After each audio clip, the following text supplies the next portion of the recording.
शनिवार की सुबह दिल्ली के जंतर मंतर में जो भी कुछ हुआ है, क्या वो किडनैपिंग था? क्योंकि जो भी कुछ देखने को मिला है वो किसी किडनैपिंग से कम नहीं है। सुबह सुबह जब आधी दिल्ली गहरी नींद में थी, तभी जंतर मंतर पे अचानक पुलिस का सायरन गूंजता है। कैमरे को जबरन रोक दिया जाता है, लोग चीख पुकार मचाते हैं और इन सब के बीच एक शख्स को एक सफेद चादर में लपेटकर उसे एम्बुलेंस में ठूस दिया जाता है। और वो शख्स कोई और नहीं बल्कि हमारे देश के जाने माने वैज्ञानिक सोनम वांगचुक थे।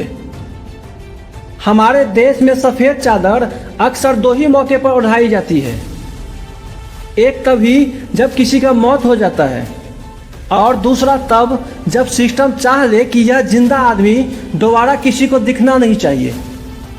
वही सोनम वांगचुक जो आपके और हमारे बच्चे के भविष्य के लिए नीट परीक्षा के धांधली के खिलाफ 21 दिनों से बिना किसी अन्न का दाना खाए अनशन पे थे। हाँ, यह बात बिल्कुल सही थी कि अगर सोनम जी कुछ और दिन तक अनशन पे रहते तो शायद वो हमारे बीच नहीं रहते। लेकिन असली कहानी और सबसे बड़ा सवाल यही से शुरू होता है, आखिर ऐसा क्या हुआ कि जो सरकार पिछले 20 दिनों तक कुंभकर्ण की तरह सोया हुआ था, आखिर 21वां दिन सुबह 7 बजे ही सरकार एक नागरिक को लेकर इतना बेचैन हो गया।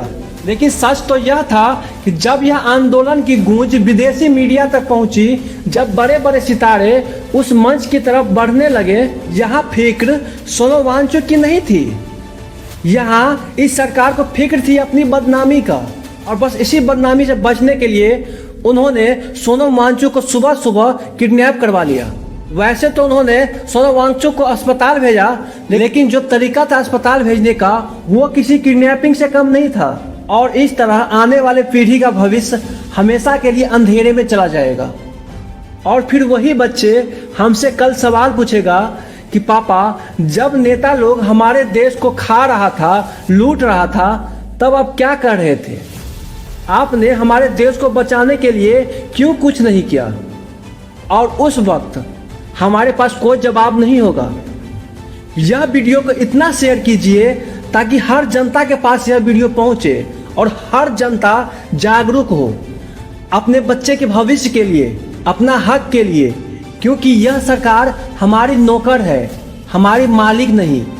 इस सरकार को हम लोगों ने चुना है क्योंकि वो हमारे भलाई करेंगे। लेकिन जब यह सरकार बहरी हो जाए तो धमाका करना जरूरी है।